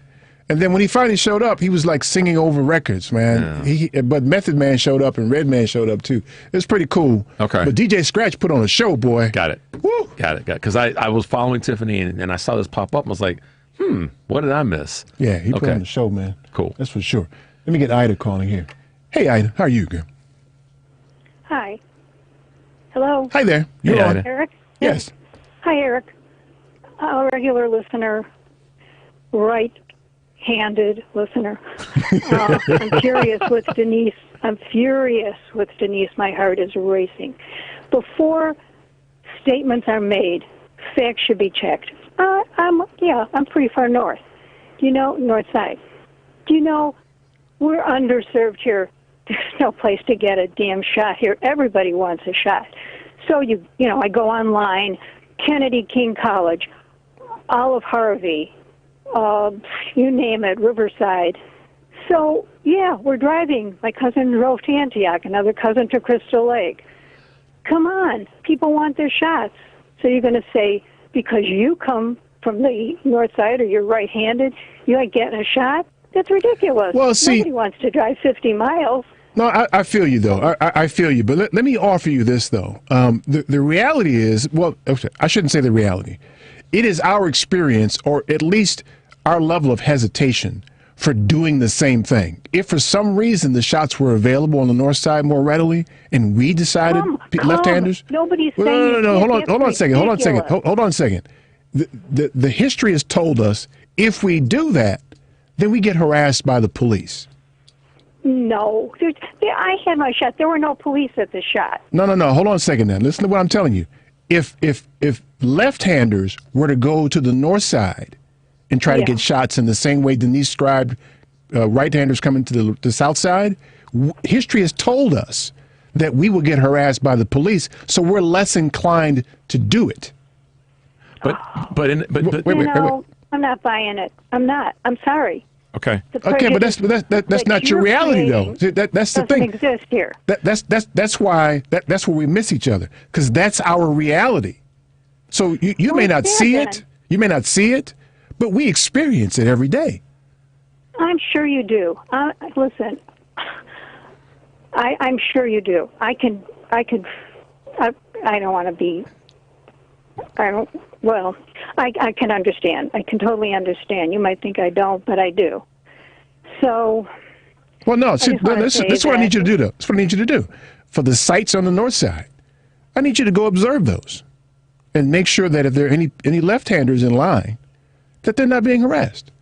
Yeah, that's so. I don't listen. Where is this coming from? This notion that if a black person comes here, they're going to be harassed. This is a good 150 years of history that tells us this. Ida, let me redirect this back to Denise, a very specific part of what she said, so we can bake this out. We got some time.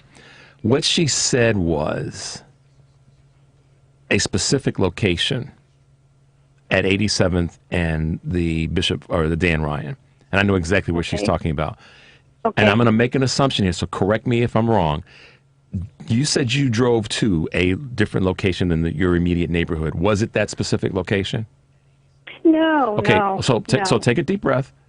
Because of the specificity of where she said, that's why I'm going to support both of you. And yes, I'm being conciliatory. I feel your frustration with this because you're taking it personally as someone that's probably a right-hander that gets it or tries to get it when you know it ain't right.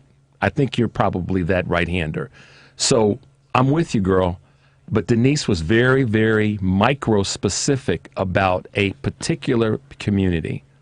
So she gets to be right about that one as much as you get to be right about you had to go from another community. Because at the end of the day, this goes back to what Eric started the show with, and that is systemic problems, systematic problems that cause these divisions. That's the essence of today's show. You have the opportunity, Ida, to take this message and go, you know what? That's correct. In my isolated environment, I didn't see what Denise spoke of, but the bigger truth still exists. So what I need to do as Ida, a right-hander who's with it, is that I need to be mindful and highly observant if it does go on, and what can I do to impact the systematic problem.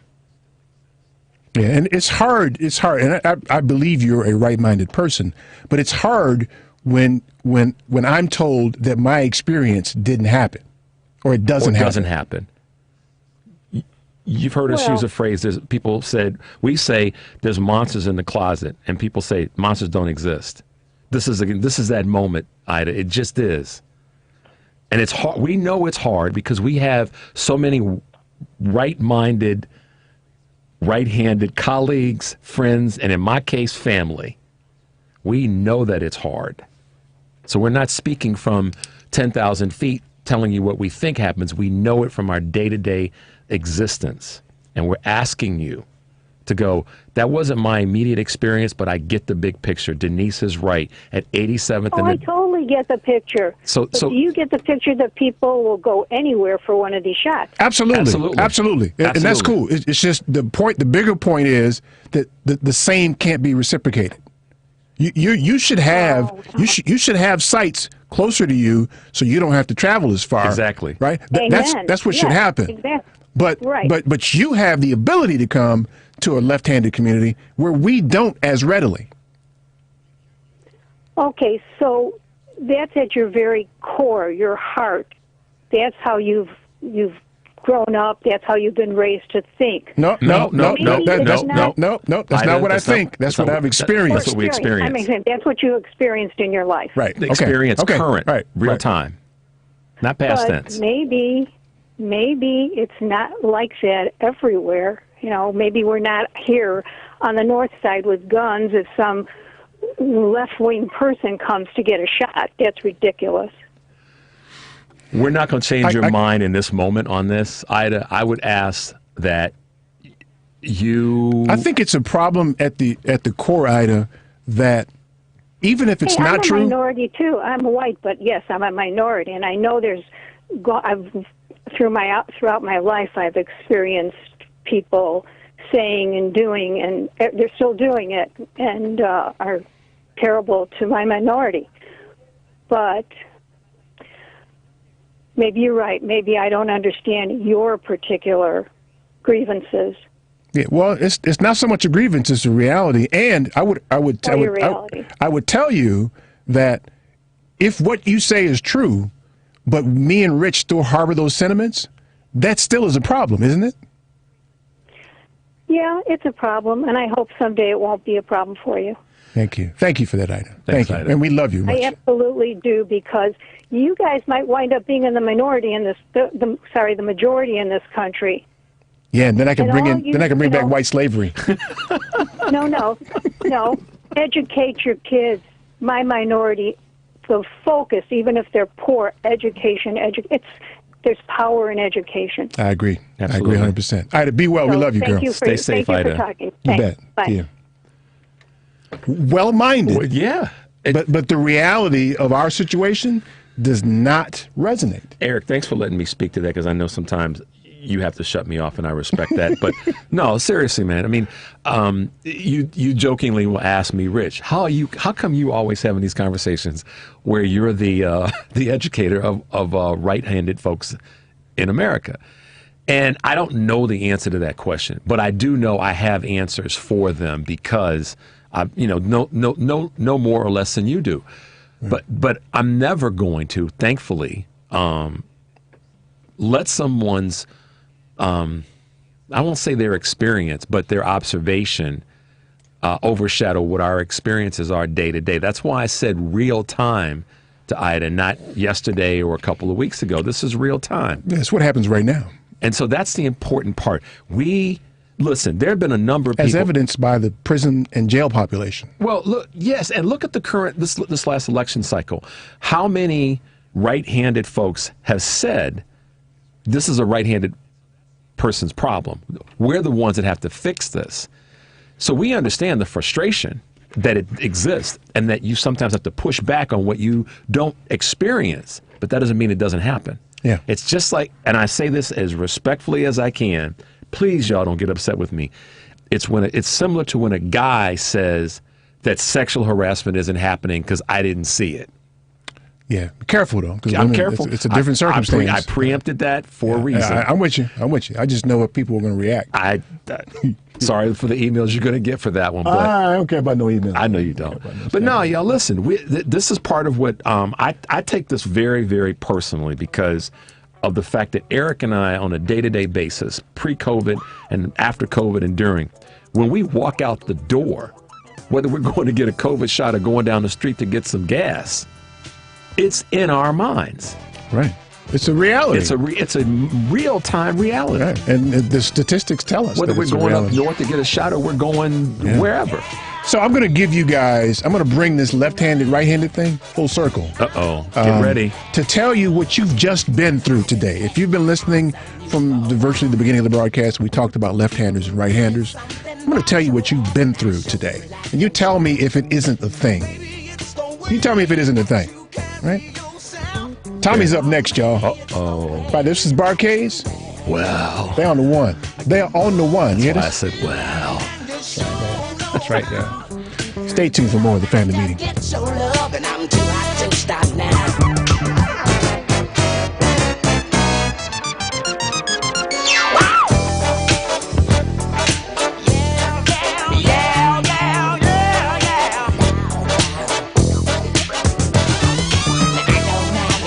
Considered uncool, 'cause switches on out of Baby Road. Now when you find that special one that really turns. Hi, I'm Chris Fulware, founder of itsashort.com. Keep listening to Family Meeting. I'll get it next to you. It's what I want to do. Girl, I'm gonna get it somehow, 'cause I'm too hot to stop now. Hey, this is Brittany Perry. Did you know there's a black-owned footwear brand based here in Chicago? Perry Co. Shoes creates affordable luxury footwear and accessories for both men and women. Whether you're in a suit or out with friends, they provide pieces you can wear on a daily basis. Breaking barriers, inspiring style. Visit www.perrycoshoes.com to purchase a pair today. That's www.perrycoshoes.com. A 2016 study estimates that 13.1 million Americans were victims of identity theft that year. Fight back against identity theft by signing up for Identity Guard. Identity Guard monitors your credit and identity information with alerts that can help you respond quickly if certain changes indicating fraudulent activity are detected, as well as help protect your computer from viruses, keylogging, and other serious threats.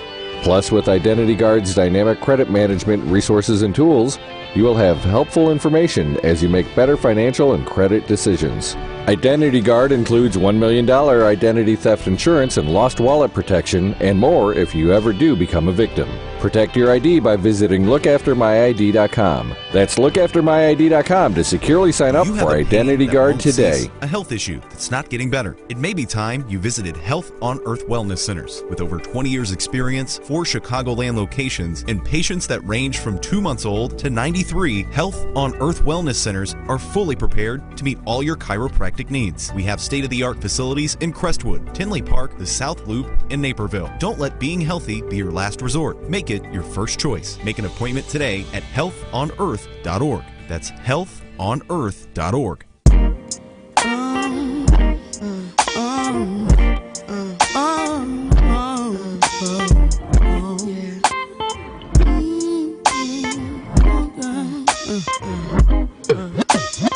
He is my king, he is my one. Yes, he's my father, yes, he's my son. I can talk to him, cause he understands everything I go through and everything I am. He's my support system, I can't live without him. The best thing since sliced bread is his kiss, his hugs, his lips, his touch. And I just want the whole world to know about my life. Hi, my name is Constance Means, and I listen to the Family So I got to tell you Save about Our Southland. Oh, who stop, we girl, just represent. stop. I got to tell you about my encounter with Angie Stone. What Did I tell you happened? about the No. Urban League dinner with Angie Stone? No. Yeah, boy. Yeah. Chicago Urban League dinner had Angie's perform here. Must have been 10 or so years ago, something like that. And, you know, I'm a regular, I had been a regular at the Chicago Urban League dinner every year in November. If you should go this year. I will. You guys get a chance. Anyway, Angie was performing. So I knew the CEO. I had to go backstage, and I saw Angie back there. I love Angie Stone. I love her spirit. Listen, she beat the hell out of her daughter for acting a fool. That's my kind of girl. So I told Angie, listen, when you sing this song here, you need to holler at your boy. You need to holler at your boy. Yeah. When you sing this song. So she said, yeah, okay, E, I'll get down like that, is your wife here? It's like, no, she's not here tonight, but she'd like that. She'd like that. Yeah. Sing brother to the brother, man. This is a great song. It is. It is. Nice song, man. So Angie got me going on that song, man. I walked up to the stage. Oh, no, yes, you I did. did, I'm going to man. say, wait a minute, this is E. I was like, and I just crossed my arms. All right. Where is it? Let's get it on. Yeah. Let's get it on. So she walked over to me, man. She just sang to me. Yeah. My girl Angie. Yeah, she's all right with me, man. I dig her.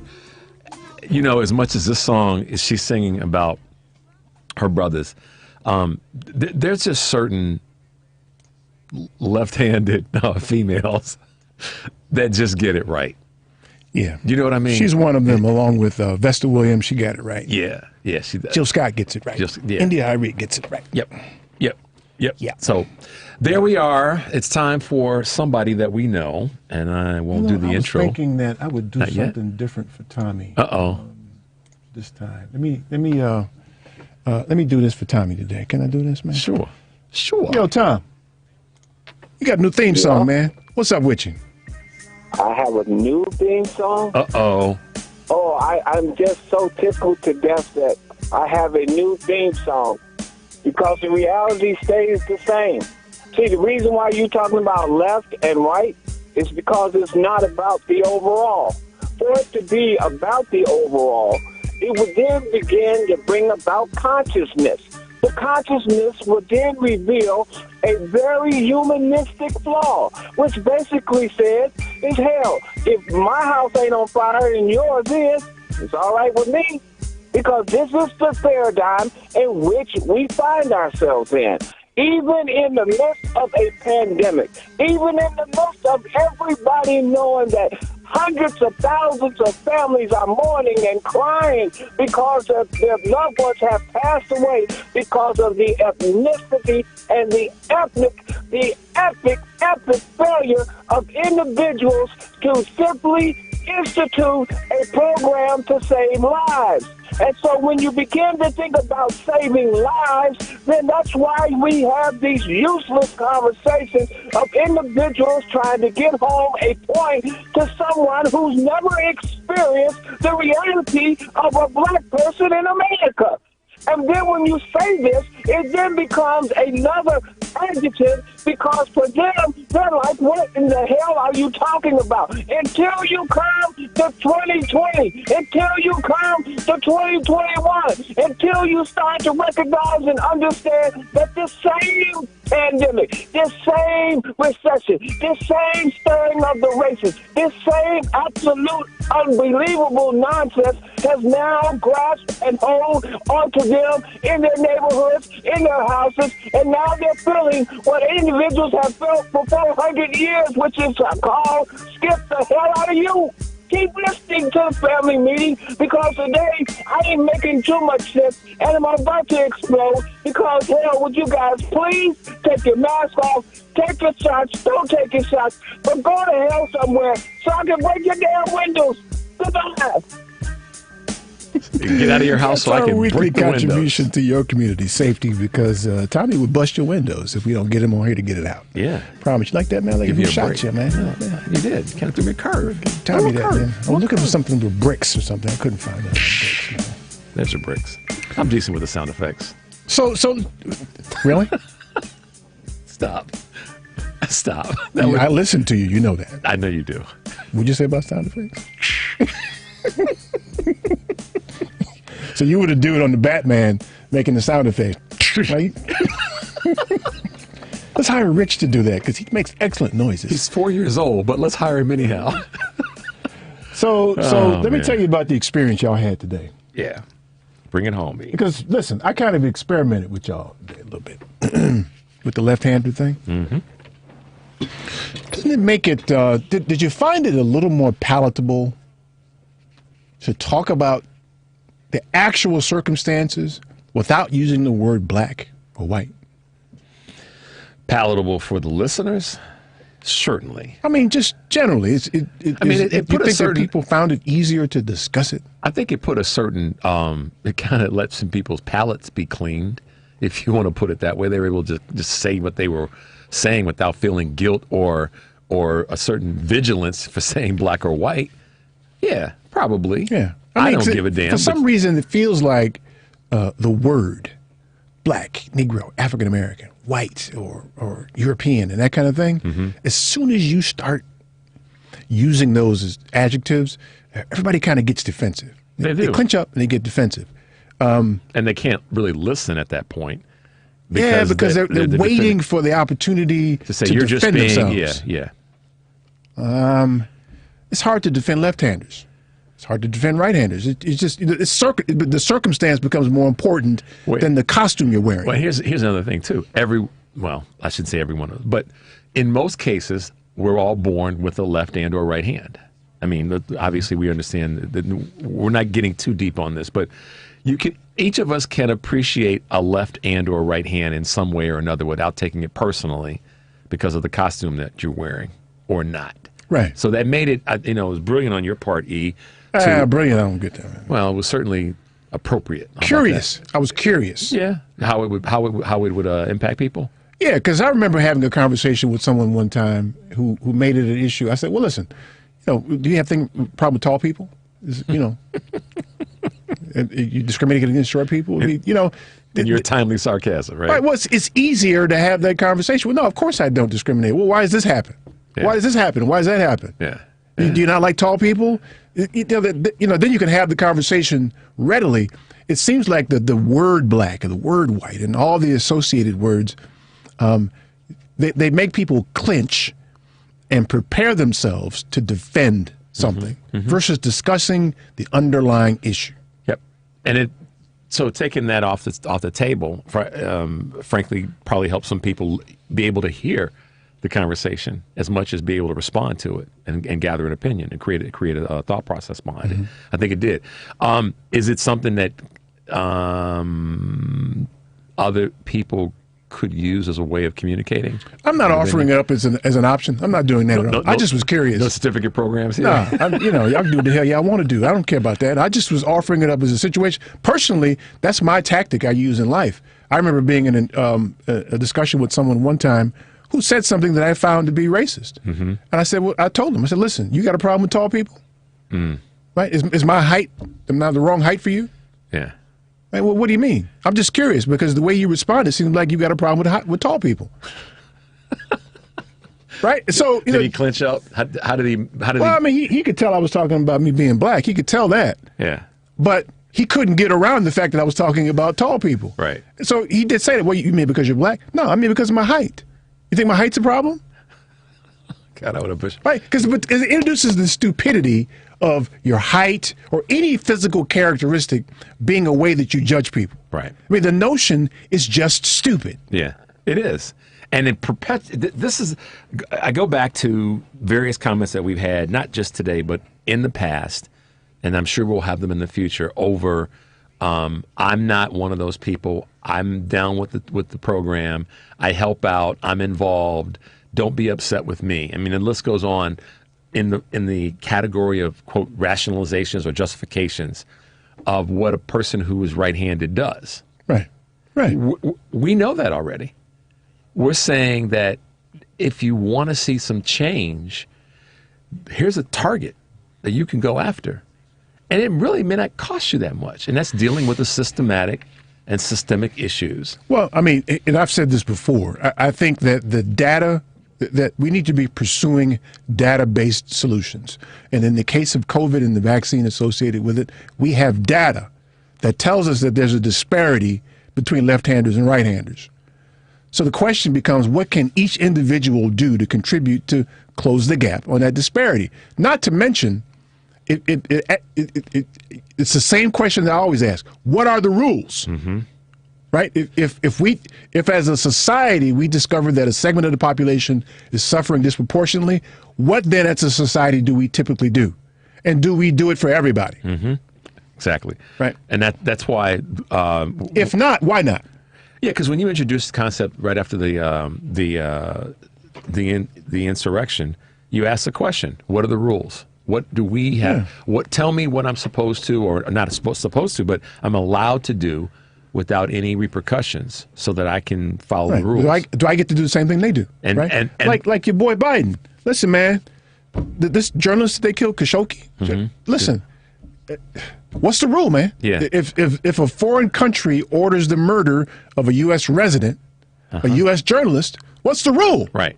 So they get to get away with what are we going to do? We could light up a country with our bombs all day long, but this is a specific act that should be punished. So he's got to take some lumps on this. He's got to take the high road, or I'm disappointed on that one. Yeah. No, I agree. All this mealy mouth stuff today. I watched his press secretary on the news this morning talking about, she said we're recalibrating the relationship. Wait a minute. He had somebody killed. There's nothing to recalibrate. I mean, well, that's a fancy word for saying we're thinking how we're going to deal with the relationship. He had somebody killed. Right. Just say, and that's And he chopped his body up, man. What's the rule? Yeah. What are you going to do when a foreign country does that to a U.S. resident or a U.S. journalist? Yeah. What's the rule? And this is where we get into the whole, how do people process this information? Why wasn't someone thinking, wait a minute, if it happened again on your administration's watch, what are you going to do? Because we know this didn't happen on your watch. So we get that you're trying to shadow box a little bit. It's acceptable, too. But I don't care whose unacceptable. watch it happened on. It's It like happened. It happened to and one of our somebody has people. to exact some kind of penalty for Bingo. that. Somebody got to feel some pain. I don't care nothing about the little oil relationships and all that stuff. No. This is about doing the right thing. We got oil. We got our own. I mean, you know. But even if we didn't, right? Still, you got to do the right thing. Right. I'm counting on you to do the right thing. Establish the rules. Because then it allows the next person to come along and say, "Here's the boundary's been moved. It doesn't even exist." I should say this too, as it relates to this whole COVID relief package thing and the $15 minimum wage. Mm-hmm. Yeah. Democrats are being cowards again. They're acting like they lost the election. Mm-hmm. They need to make sure that $15 minimum wage, the way it's structured, and it's not for the people who don't read. It's not $15 immediately. Nope. It's a gradual raise in the minimum wage, right? That's the one thing. Second, Dems need to make sure that it's in the Senate package. You need to make everybody vote. Yep. Right? And if you don't want to vote to give COVID relief to the entire country because you don't like $15, then you do that. Make them do that. Because what they're going to do now is run on the fact that they stopped the wild lefties from raising the minimum wage. Mm-hmm. That's what they're going to run on. We saved Americans, hardworking business owners who can't afford to have a socialist program as part of their business. That's going to be the message. The Democrats have an opportunity to say that they all voted against you getting some relief from COVID. Exactly. And the $15 minimum wage. And a livable wage. Right. And so why would you vote for them? And this is the thing. I said this right after the Manchin too. If he votes against it, him too. To hell with him. And see, listen. Let it all go down. I know a lot of people. We're all geeked about the fact that Kyrsten Sinema, won in Arizona, red state. Blah, blah. I was like, she used to be a Republican. First of all, who? The woman, the senator from Arizona, who's kind of holding up the. She's Joe Manchin. I don't really care what gang they're in. I don't really care. But my point is to what I'm saying. I'm lumping her in with what you said about Manchin. Let it be known. Let it be made clearly public. Make everybody and loud. vote for or against it. And are you for or against our permanent interest or not? And that's the reason. And here's the thing, though. They think somehow or another that if they take $15 out, that they're going to win some votes from somebody. No. The hell with their little thinking. They'll never vote for anything. You're gonna win votes by taking care of the people that got you there then let's make that. Make me cuss, man. That's a political case. Let's keep going back to the business case. Listen, it's tracked, Eric. The retail sales went up in mid-December to mid-January. I wonder what happened. What happened during that time? People got checks. Back in the spring. Because you inserted money in the economy. You created the circulation of money. So why in the hell can't they get their head around and marry that up? I mean, they got all the access to all the data. Just marry that up and make it a message. Not to mention, it's taking them forever to do this. Come on. And people are dying and suffering and hungry and this. Just this is just a tasteless group of people. Some of these Republicans that are blocking stuff. Just pimp them out. Right now. Man, just stand up and vote for it or vote against it. I want to see you vote for or against it. I want somebody on the Democratic side to step up and say, hey, man, just say you're going to be, are you with it or not? Yeah. Just stop. Act like you won. Yeah. We won. Shut up. Sit your behind down. Because if the opposite were to happen, they're going to act like they won. They're going to push together whatever they want to push through. Yeah. I want a number of Democrats to step up on the mic, on the ones, and say, you all lost, we won, we're going to help the country out. Elections have consequences. If you got a problem with it, then take your behind home. Yeah. Who's going to say that, Dems man? are such cowards, man. It's infuriating because we work so damn hard to get 18 in the mix, and then to get, 45 out with the 20 election. And these fools are just fumbling the ball at the goal line. Yeah. Ain't nobody even at the goal line worth a damn. Mm-mm. And they still dropping the ball because they're scared of who's in the crowd. So we still sit in limbo wondering what the rules are. You got to tell me what the rules are. If somebody kills a journalist or an American resident, he wasn't a citizen, he's a resident. Yeah. But still, let's just talk about this on a global perspective. Let's say he weren't a resident of the U.S. You can't just go around killing people. No, you can't do that. I think. What's the rule? What's the rule? You can kill people, then you want to come join us at dinner? I'm gonna sanction that they kill this dude, but we're gonna show up at dinner tonight, Joe and Donald and whoever else. No. You said Donald. I'm sorry, man. That one just honks me off because I'm like, come on.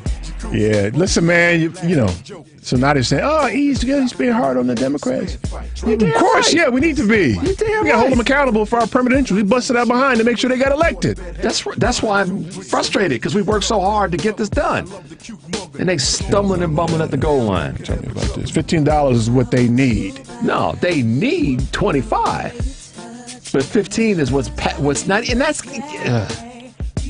Sorry. Okay, so I didn't make that a topic of the conversation at the beginning because I didn't want to finish off Black History Month, but it's all the time we have. I want to thank you for yours. Thank you for the news, Black Asian Dude. Always, Hopefully man. Tresta's here next week with us. Yes. Tune into the family meeting every Sunday at 4. I'm your host, Eric Grant. Peace. Keep my dead laced up with fly getting makeup, but you should see